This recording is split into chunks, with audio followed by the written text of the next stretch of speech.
เอาขอบใจเด้อปีใหม่มาใหม่สุขลาภลำด้วยสุขเท่าสุขแก่เด้อสุขแก่ก็ได้สุขภาพแข็งสุขภาพแข็งแรงสุขภาพแข็งแรง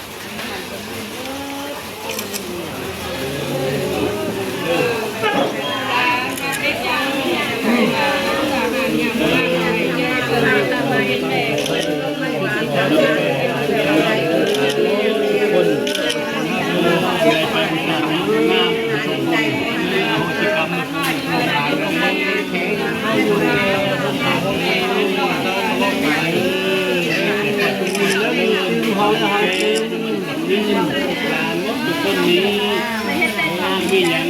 บอกเหตุการณ์เรื่องตัวอันในมีนี่ผู้อันใดก็ได้บอกกันวันเกิดวันที่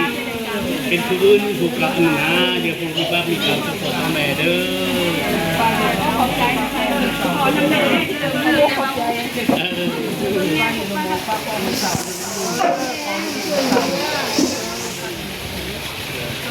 การเก็บมาก็มาที่มัดที่เตะก้นหน่อย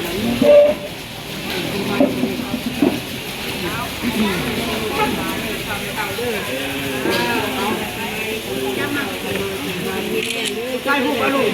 เอาลูกตั้งเลยลูกยาหมดเขาเลิกกับยาแล้วคุณทำใจลูกหลานเนอะทำใจลูกหลานทุกคนเลยเห็นบอก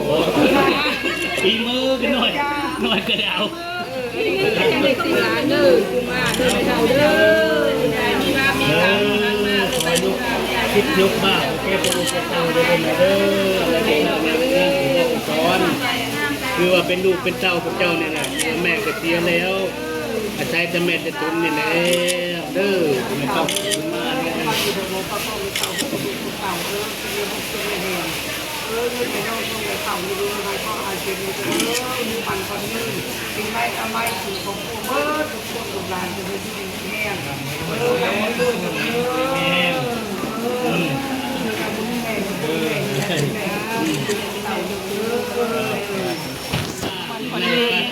ใหญ่ยักษ์ไข่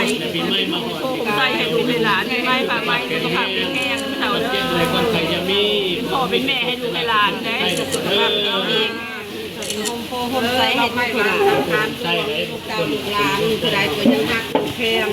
บุปผาหิเธอมองบุปผาคองทางลูกเต้าลูกหลานนั้นมีการคุณภาพที่มาสิ่งดีมีแห้งเด้อความเจ็บจะมาไก่ความไข่จะมาเที่ยงคนสร้างเจ็บผู้สูบชูสร้างหลายชูสร้างคนสร้างไก่เธอลูกหลานสร้างหางสร้างให้อยู่ดีมีแห้งอายุมันคนนี้คุณผู้ใดเธอลำรวยเด้อค่ะฝากเนาะขอบใจดีขอบใจทำร้านเด้อพวกนาหน้าเลยนะเยอะมันตัวทีมงานเขาได้สบายอ่ะลงกันได้โบโดเลยดื้อเลย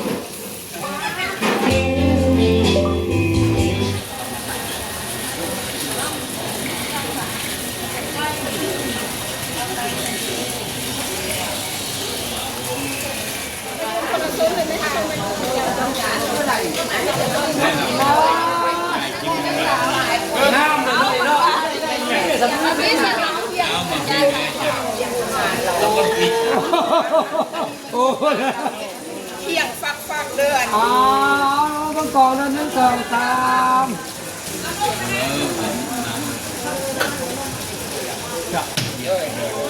เอาขอบใจเด้อปีใหม่มาใหม่สุขลาภลำด้วยสุขเท่าสุขแก่เด้อสุขเท่าสุขแก่ก็ได้สุขภาพแข็งสุขภาพแข็งแรงสุขภาพแข็งแรง